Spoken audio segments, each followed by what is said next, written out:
Hello everyone. तो इस video में हम मौर्य कला के बारे में पढ़ेंगे। बीपीएससी मेंस जीएस पेपर 1 का ये एक इम्पॉर्टेंट टॉपिक है और हर बार आपको इस टॉपिक से संबंधित क्वेश्चन देखने को मिल जाता है। तो चलिए, ये सीएमई का नोट्स है। सीएमई के द्वारा ये नोट्स दिया गया है। मौर्य कला को बहुत ही अच्छी तरीके से इसमें डिस्क्राइब किया गया है। तो आइए देखते हैं इसमें नोट्स में क्या क्या दिया गया है। तो कला के क्षेत्र की अगर बात करें तो सबसे ज़्यादा जो हमें कला का विकास देखने को मिलता है वो सबसे पहले किस काल में देखने को मिलता है, तो हड़प्पा के काल में देखने को मिलता है। हड़प्पा के काल में मूर्ति कला हो या मिट्टी के बर्तन का निर्माण हो या सील्स का निर्माण हो, तो ये सभी जो है वो हड़प्पा काल में देखने को मिलता है। उसके बाद का जो समय आया, जैसे कि वैदिक पीरियड आया, लेटर वैदिक पीरियड आया, महाजनपद काल आया, तो ये सारे जो पीरियड थे इसमें कला का जो विकास था वो बिल्कुल नगण्य था। यानी कि कला के क्षेत्र में हमें कुछ भी प्रमाण नहीं मिले हैं ये सारे काल में, वैदिक काल हो या महाजनपद काल हो। लेकिन महाजनपद काल के बाद जब मौर्य काल आया तो मौर्य काल में कला के क्षेत्र में काफ़ी ज़्यादा वृद्धि देखने को मिला। बहुत सारे कला का निर्माण किया गया। सबसे ज़्यादा जो कला के क्षेत्र में विकास किया गया मौर्य काल में वो अशोक के द्वारा किया गया। तो हड़प्पा काल के बाद कला में अगर विकास देखा गया है तो ये मौर्य काल में देखा गया है। जब महाजनपद काल आया तो उस समय बौद्ध और जैन धर्म का भी उदय हो चुका था उस समय तक।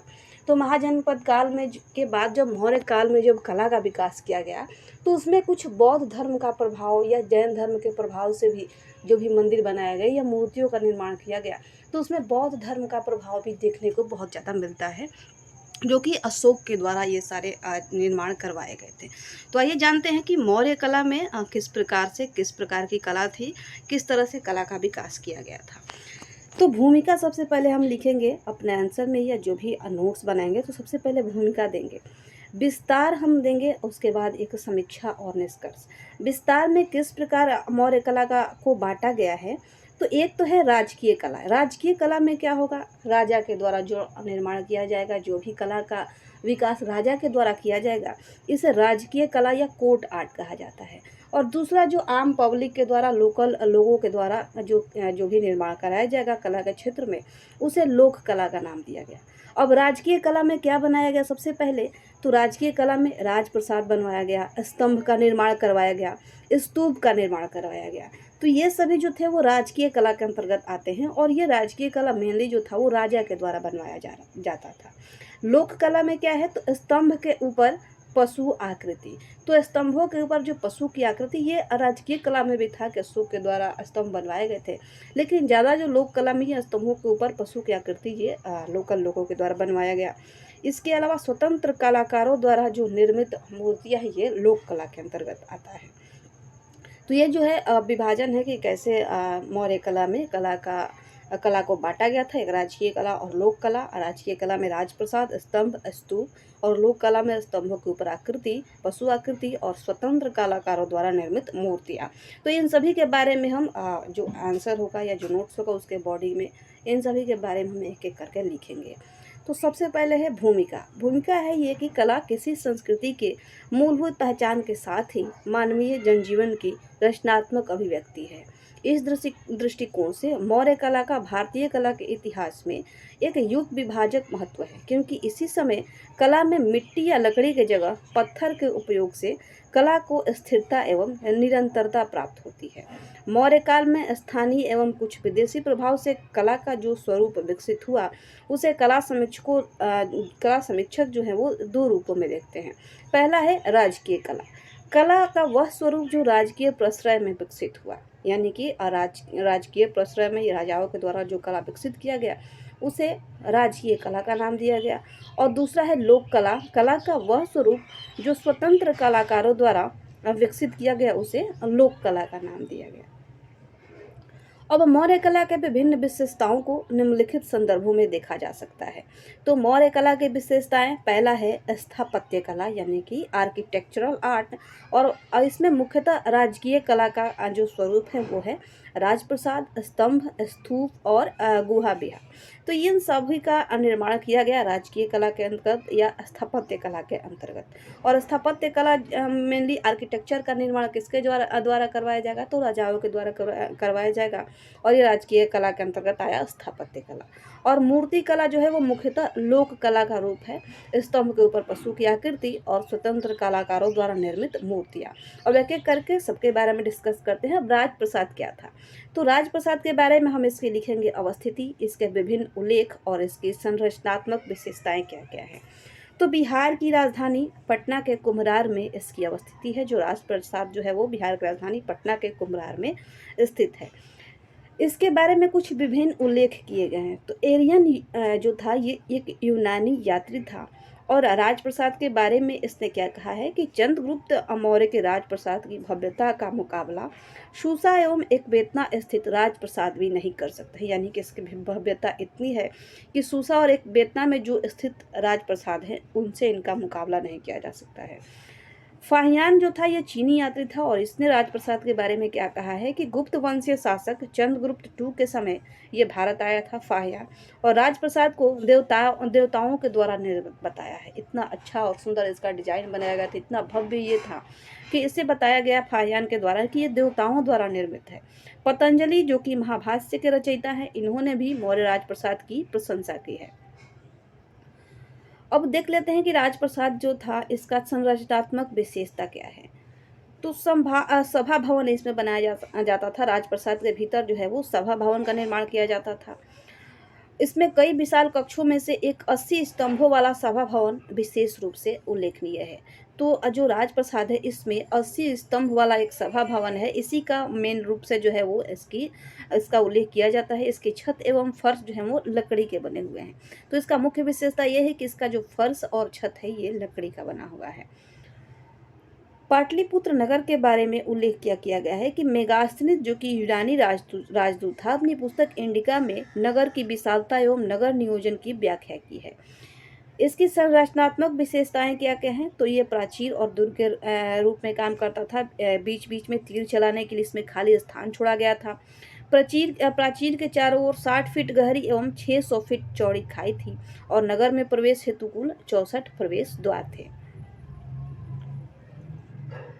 अब स्तंभ के बारे में दिया गया है। तो मौर्यकालीन स्थापत्य कला का सर्वोत्कृष्ट उदाहरण ये स्तंभ मुख्यतः अशोक द्वारा धम्म के प्रचार प्रसार हेतु भारतीय उपमहाद्वीप के विभिन्न भागों में स्थापित करवाए गए थे। ये 2 प्रकार के हैं। तो स्तंभ जो था ये किसके द्वारा सबसे ज़्यादा जो निर्माण करवाया गया था वो देश के विभिन्न भागों में, तो मुख्यतः मौर्यकालीन शासक अशोक के द्वारा। किसके लिए, तो धम्म के प्रचार के लिए। इसमें 2 प्रकार का स्तंभ बनवाया जाता था। एक तो था लिपिबद्ध स्तंभ और दूसरा था सादा स्तंभ। तो लिपिबद्ध स्तंभ बनवाया गया और सादा स्तंभ ये कहाँ स्थित है, तो ये बसाड़ एवं रामपुरवा स्थित स्तंभ जो है ये सादा स्तंभ का उदाहरण है। संरचनात्मक विशेषताएं देख सकते हैं इसकी। तो स्तंभ जो था वो एकाश्म पत्थर द्वारा निर्मित था, यानी कि एक ही तरीके के पत्थर को काट काट के अलग अलग तरीके से स्तंभ का निर्माण किया गया। ये जो भी आपको अलग अलग संरचना दिख रही है पिक्चर में, तो ये एक ही पत्थर से काट काट के ये स्तंभ का निर्माण करवाया गया है। अधिकांशतः लाल बलुआ पत्थर जो चुनार यानी कि यूपी एवं मथुरा से आयातित थे द्वारा निर्मित है। ये स्तंभ क्या है, तो ये स्तंभ जो है वो गोलाकार है। स्तंभों की लंबाई 20 से 50 फीट तथा वजन जो है वो 50 टन है। स्तंभों पर चमकदार पॉलिश का प्रयोग किया लगता है कि जो कि धातु द्वारा निर्मित हो, यानी कि ऐसा चमकदार पॉलिश का प्रयोग किया गया है इस पर कि जैसे कि लगता है किसी धातु का ये बना हो। मुख्यतः ये पत्थर का बना है, लेकिन इसके पॉलिश को देखते हुए लगता है कि ये धातु का बनाया गया है। स्तंभ की संरचना को मुख्यतः 2 भागों में देखा जा सकता है। तना, तो तना किसे कहा जाता है, तो इसकी चौड़ाई नीचे से ऊपर की ओर कम हो जाती है। देख सकते हैं आप फिगर में, ये जो पार्ट है इसे तना कहा जाता है और ये नीचे की तरफ चौड़ा है, ऊपर की तरफ जाकर ये पतला हो गया। इस पार्ट को क्या कहा जाता है, तना कहा जाता है, या इंग्लिश में इसे शाफ्ट कहा जाता है। अर्थात नीचे चौड़ा एवं ऊपर पतला होता है। इसके ऊपर क्रमशः मेखला, उल्टा कमल, कंठ, चौकी, पशु आकृति स्थित होता है। तो इसके ऊपर का ये जो संरचना देख रहे हैं इसे मेखला कहा जाता है। इस संरचना को उल्टा कमल या कहीं कहीं से उल्टा घंटी के रूप में भी जाना जाता है। इसके ऊपर का जो निर्माण है इसे कंठ, और इसके ऊपर जो है चौकी, और चौकी के ऊपर जो है वो पशु आकृति बनाया जाता था। तो ये स्तंभ की संरचना है। शीर्ष पर इसके देखें तो स्तंभ के शीर्ष पर बने कंठ के ऊपर चौकी पर निर्मित पशु आकृतियां मौर्य कला के उत्कृष्टता का प्रमाण है। अब स्तूप देखें तो स्तूप का निर्माण मुख्य रूप से किस लिए किया गया था? तो ये बुद्ध के अवशेषों एवं प्रतीकों की इसमें पूजा की जाती है। बुद्ध के जो भी अवशेष हैं इसमें रखा गया है और इसीलिए स्तूप का निर्माण किया गया है। यद्यपि मौर्य काल से पूर्व भी स्तूप का निर्माण होता था, परंतु मौर्य काल से ही स्तूपों का व्यवस्थित एवं संरचनात्मक स्वरूप विकसित हुआ। स्तूप बौद्ध कला के रूप है जिसके तहत बुद्ध के अवशेषों एवं प्रतीकों की पूजा की जाती है। मौर्यकालीन स्तूप निर्माण के संदर्भ में शासक अशोक का उल्लेखनीय स्थान है। तो स्तूप निर्माण में अशोक जो है इसका उल्लेखनीय योगदान है या स्थान है। बौद्ध ग्रंथों के अनुसार मगध सम्राट अशोक ने 84,000 स्तूप बनवाए, परंतु यह वर्णन अतिशयोक्तिपूर्ण प्रतीत होता है। ये ह्यूमनली देखा जाए तो पॉसिबल नहीं है कि 84,000 स्तूप का निर्माण करवाया गया अशोक के द्वारा। ये 100% सच नहीं हो सकता है, लेकिन फिर भी बहुत सारे स्तूप का निर्माण जो है वो अशोक के द्वारा करवाया गया था। मौर्यकालीन स्तूपों में सांची, भरहुत, राजगृह के स्तूप उल्लेखनीय हैं, जिसमें सांची स्तूप को यूनेस्को के विश्व विरासत सूची में शामिल किया गया है, जो इसकी महत्ता एवं उत्कृष्टता का प्रमाण है।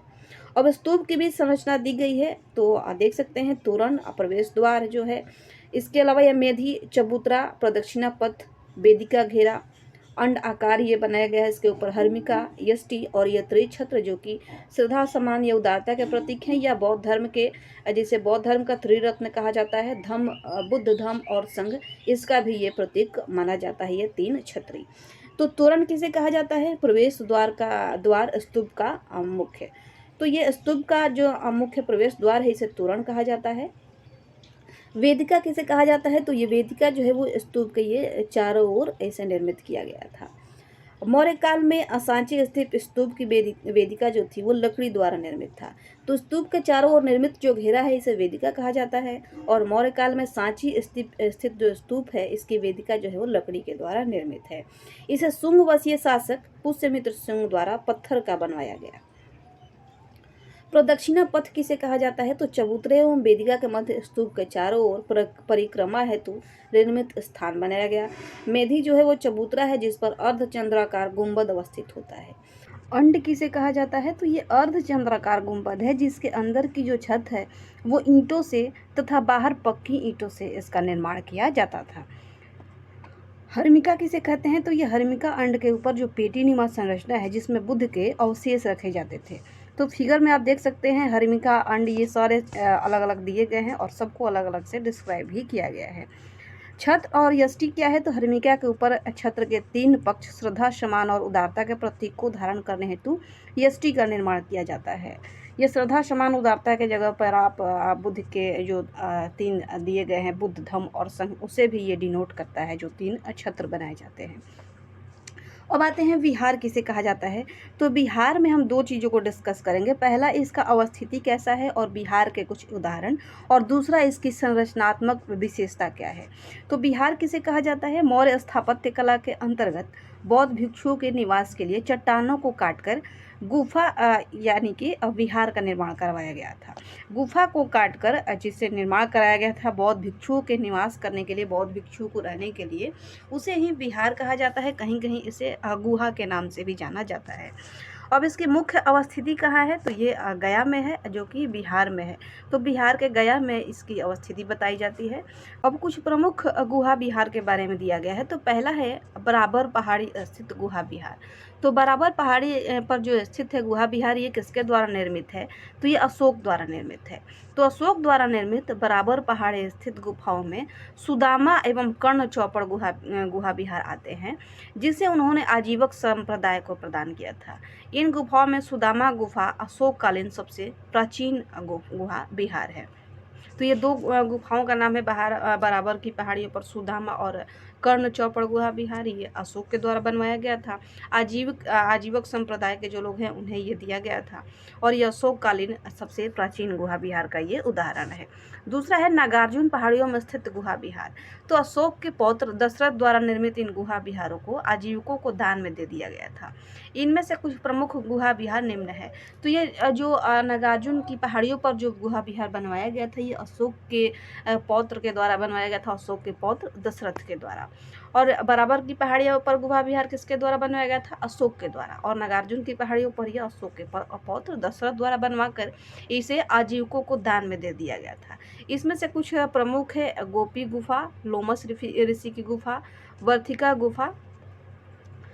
अब गुहा विहार की संरचनात्मक विशेषता देखें तो इसमें दो कमरों का जो आकार होता है ये कैसा होता है? ये चतुर्भुजाकार है।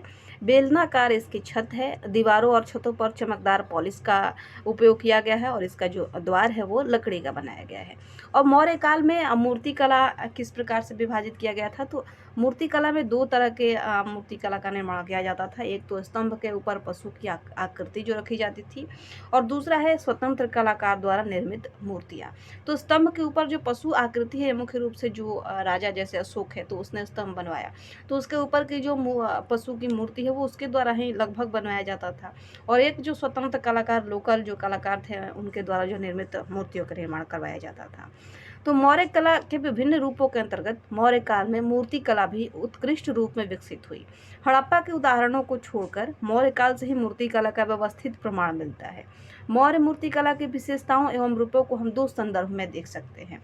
कौन सा? तो स्तंभ के ऊपर पशु की आकृति और स्वतंत्र कलाकारों द्वारा निर्मित मूर्तियां। स्तंभ के ऊपर पशु आकृति ये मौर्य स्थापत्य कला के अंतर्गत राजकीय कला का प्रमाण है, जो स्तंभों के भाग हैं। तो ये राजकीय कला का प्रमाण है, जो यानी कि राजाओं के द्वारा इसका निर्माण करवाया जाता था।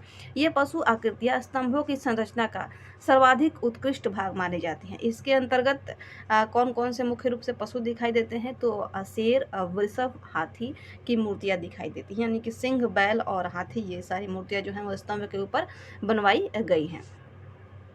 स्तंभों के ऊपर बने पशु आकृतियों में सर्वाधिक चर्चित सारनाथ स्थित स्तंभ के ऊपर बना सिंह की आकृति है।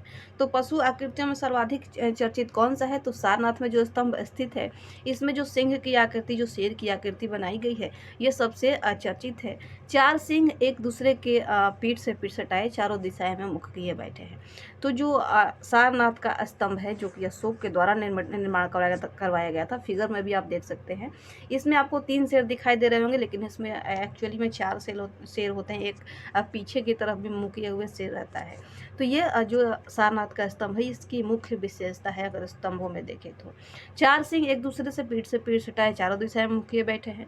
चौकी पर निर्मित 4 पशु आकृतियां बैल, घोड़ा, सिंह एवं हाथी तथा इन मूर्तियों के मध्य 4 चक्र की आकृति बनी हुई है, जो बुद्ध जीवन के चरणों का प्रतीक है।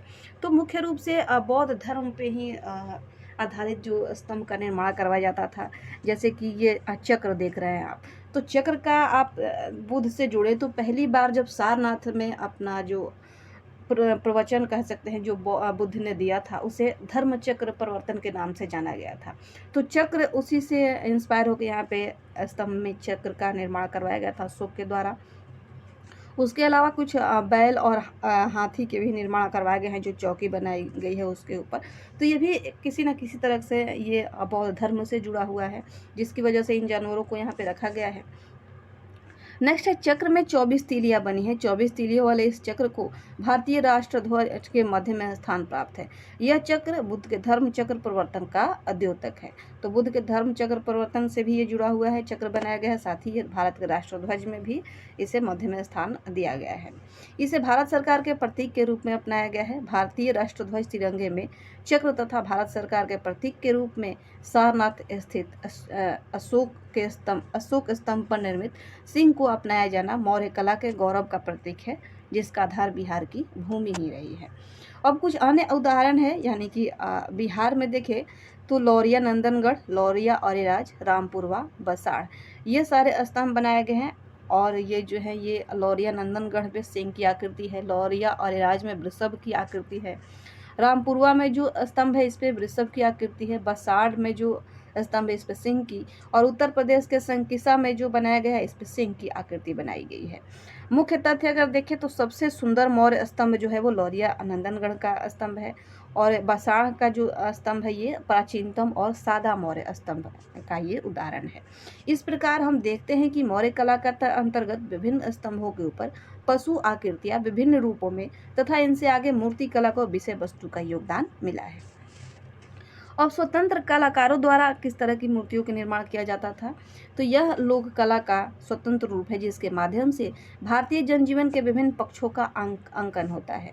मौर्य मूर्ति कला के तहत स्वतंत्र कलाकारों द्वारा निर्मित मूर्तियों का उल्लेखनीय स्थान है। इन मूर्तियों में यक्ष यक्षिणी की मूर्ति की विशेष चर्चा मिलती है, जो एक प्रकार से लोक जीवन में प्रचलित प्रतीकों के सूचक एवं लोक धर्म के आधार हैं। यह मान्यता है कि इन्हीं मूर्तियों से आगे चलकर देवी देवताओं की मूर्तियों के निर्माण की परंपरा का विकास हुआ है। तो जो स्वतंत्र कलाकार थे, जो लोकल कलाकार थे, उनके द्वारा यक्ष यक्षिणी की मूर्ति बनाई जाती थी। तो ये मुख्य रूप से ये विशेष है जो स्वतंत्र कलाकारों के द्वारा मूर्ति निर्माण किया जाता था। तो उसमें सबसे ज़्यादा जो है वो यक्ष यक्षिणी की विशेष चर्चा मिलती है। चमकदार पॉलिश एवं जीवंत अभिव्यक्ति यक्ष यक्षिणी की मूर्तियों की महत्वपूर्ण विशेषता है। भारत के विभिन्न भागों से प्राप्त यक्ष यक्षिणी की मूर्तियों की विवरण निम्नवत है। तो यक्ष यक्षिणी की जो मूर्ति मिली है वो कहाँ कहाँ से मिली है, तो पहला मिला है दीदारगंज पटना बिहार से। ये यक्षिणी की मूर्ति है। इसकी विशेषता है ये चामर ग्रहणी यक्षिणी मूर्ति है। हल्के भूरे बलुआ पत्थर द्वारा ये निर्मित है। 5.5 फुट की ये मूर्ति है। चमकदार पॉलिश का प्रयोग किया गया है और नारी सौंदर्य की सूक्ष्म अभिव्यक्ति इसमें दिखाई गई है। बेसनगर मध्य प्रदेश में जो यक्षिणी की मूर्ति है इसकी विशेषता है ये 6 फीट 7 इंच लंबी मूर्ति है। मुख एवं भुजा इसके खंडित है और बलुआ पत्थर द्वारा निर्मित, और इस पर चमकदार पॉलिश का उपयोग किया गया है। परखम जो मथुरा में उत्तर प्रदेश में स्थित है, ये यक्ष की मूर्ति है और ये 7 फीट ऊंची है। मुख और भुजा खंडित, मौर्यकालीन वेशभूषा इसमें दर्शाया गया है। बलुआ पत्थर के द्वारा ये निर्मित है और ये चमकदार पॉलिश का प्रयोग किया गया है। राजघाट जो वाराणसी उत्तर प्रदेश में भी यक्ष की मूर्ति है। ये 3 मुखों वाले यक्ष की मूर्ति है और इसके निर्माण प्रक्रिया में बलुआ पत्थर का प्रयोग किया गया है और इस पर पॉलिश जो है वो चमकदार पॉलिश का प्रयोग किया गया है। यक्ष यक्षिणी की मूर्तियों के अतिरिक्त भी लोक कला के तहत कई अन्य मूर्तियां मिलती हैं जिन्हें हम निम्नलिखित रूप में देख सकते हैं। तो पहला मिला है बुलंदीबाग पटना बिहार में नारी एवं बालक की मूर्ति मिली है और इसमें इसकी विशेषता है कि मातृत्व एवं वात्सल्य का भाव इसमें दिखाया गया है। कालसी देहरादून उत्तराखंड से हाथी की मूर्ति मिली है जो कि पत्थर काट कर निर्मित ये मूर्ति बनाई गई है। हाथी की मूर्ति बनाई गई है पत्थर को काट कर। लोहानीपुर पटना में जैन तीर्थंकर की मूर्ति मिली है। इसमें नग्न इनको दर्शाया गया, इनमें भुजा नहीं है। पैर और जंघा जो है वो खंडित दिखाया गया है। धौली उड़ीसा में हाथी की मूर्ति मिली है जो कि चट्टान काटकर हाथी का चित्रण किया गया है। सूंड एवं पैर इसके कलात्मक रूप से दिखाई पड़ते हैं और स्वाभाविक निर्माण सूंड ऐसा जैसे कुछ लपेटा है इसमें। अब इसमें हम समीक्षा देखते हैं मौर्य कला में कि हम समीक्षा किस प्रकार इसका करेंगे। तो इस प्रकार हम पाते हैं कि मौर्य काल में मूर्ति कला के विकास को भी व्यापकता मिली। विशेषकर इस कालखंड में ऐसे नए तत्वों का समावेश हुआ जिससे मूर्ति कला के स्वरूप को व्यवस्थित होने में कुछ मदद मिली। न सिर्फ स्तंभों के ऊपर राजकीय कला के अंतर्गत मूर्तियां बनी बल्कि लोक कला के तहत स्वतंत्र कलाकारों द्वारा भी मूर्ति कला के विकास को गति मिली। मौर्य कला के मूर्तियों के अंतर्गत मूर्तियों का स्वरूप भी प्रारंभिक स्तर का रहा जिसकी कुछ सीमाएं भी हैं, लेकिन आगे चलकर मौर्य काल में मथुरा एवं गांधार कला में मानव मूर्तियों के निर्माण व्यवस्थित एवं व्यापक होने लगा। मौर्यकालीन पशु आकृतियों की जहाँ तक बात है ये काफी हद तक स्वाभाविक एवं विकसित थी। निष्कर्षतः यह कहा जा सकता है कि मौर्य मूर्ति कला के विकास की दृष्टि से अपना उल्लेखनीय स्थान रखती है। अब मौर्य कला की आलोचनात्मक समीक्षा कहाँ तक विदेशी प्रभाव से ये प्रभावित है। तो कभी कभी क्वेश्चन आता है कि मौर्य कला की आलोचनात्मक समीक्षा कीजिए, तो उसमें आप किस प्रकार से लिख सकते हैं। तो हम भूमिका देंगे एक तरफ हम तर्क देंगे इसके पक्ष में कि इसमें क्या क्या अच्छाइयाँ थी, दूसरी तरफ हम इसके विपक्ष में इसकी कुछ अगर कमियाँ हैं इस कला में तो ये बताएंगे और अंत में हम एक अच्छा सा कंक्लूजन समीक्षा दे देंगे। तो भूमिका में हम क्या लिखेंगे, आलोचनात्मक वर्णन यहाँ पे करना है। तो मौर्य कला के संबंध में यह एक विमर्श का विषय है कि इस कला पर विदेशी प्रभाव विशेषकर ईरानी प्रभाव कहाँ तक था। किसी निष्कर्ष पर पहुंचने से पूर्व इससे संबंधित पक्ष एवं विपक्ष के तर्कों का मूल्यांकन करना आवश्यक है। तो ईरानी कला के पक्ष में तर्क क्या दिया गया है। तो मौर्य साम्राज्य जो कि चौथी ईसा पूर्व से दूसरी ईसा पूर्व तक था, इसके लगभग 250 वर्ष पूर्व ईरान में आर्मेनियाई वंश का शासन था। इस समय वहाँ मौर्य कला की भांति कला के कई रूपों का विकास हुआ, जैसे राजप्रसाद, स्तंभ और पत्थर की मूर्तियाँ। तो कई बार ये कहा गया है कि मौर्य कला जो है ईरान के आर्मेनियाई जो है इससे कॉपी करके बनाया गया था अशोक के द्वारा। ये सारे राजप्रसाद या स्तंभ का निर्माण करवाया गया था, ये अशोक के द्वारा ईरान के कला से कॉपी किया गया था। तो यहाँ के राजप्रसादों में भी बड़े बड़े स्तंभ तथा सभा भवन होते थे, जैसा कि हम पाटलिपुत्र स्थित राजप्रसाद के सभा भवन में भी देखते हैं। कुछ कलाविद जैसे मार्शल, बर्सी, ब्राउन आदि इन आधारों पर मौर्य कला को ईरानी देन के रूप में देखते हैं। इन्होंने यह भी मत दिया है कि स्तंभों के ऊपर उल्टा कमल तथा चमकदार पॉलिश आदि भी ईरानी कला की ही देन है। तो कुछ इतिहासकार मानते हैं कि जो अशोक के द्वारा राजप्रसाद स्तंभ की जो निर्माण करवाई गई है, ये ईरानी कला से प्रभावित होकर ईरानी कला की ही कॉपी है, यानी कि जो चमकदार पॉलिश दिखाया गया है, उल्टा कमल दर्शाया गया है, या बड़े बड़े सभा भवन जो राजप्रसाद में दिखाए गए हैं, ये सारे ईरानी कला में भी देखने को मिला है। तो कुछ इतिहासकार मानते हैं कि मौर्य कला जो है ईरानी प्रभाव से ही निर्मित किया गया था। अब ईरानी प्रभाव के विपक्ष में भी कुछ इतिहासकारों का तर्क है। अधिकांशतः भारतीय कला समीक्षक मौर्य कला पर ईरानी प्रभाव की बात को स्वीकार नहीं करते हैं। इस संबंध में इन विद्वानों ने मौर्य एवं ईरानी कला में निम्नलिखित अंतर बताया है, विशेषकर स्तंभों के संदर्भ में। तो कुछ इतिहासकार के द्वारा ईरानी कला और मौर्य कला में अंतर बताया गया है, और विशेषकर ये किस संदर्भ में बताया गया है, तो स्तंभों के संदर्भ में बताया गया है। अब ईरानी स्तंभ में क्या होता था, तो जो ईरानी इसका निर्माण होता था वह स्तंभ विशाल भवनों में लगाए गए हैं। तो ईरानी स्तंभ जो है वो विशाल भवनों में लगाए गए हैं, जबकि मौर्य स्तंभ देखे भारतीय में मौर्य स्तंभ, तो ये इसका निर्माण जो हुआ है वो स्वतंत्र रूप से हुआ है, पत्थर के कई टुकड़ों को जोड़कर बनाया गया है। जो ईरानी स्तंभ है ये अलग अलग पत्थर के कई टुकड़ों को जोड़कर बनाया गया है, जबकि भारतीय मौर्य स्तंभ जो है वो एकाश्म पत्थर अर्थात एक ही पत्थर से निर्मित है।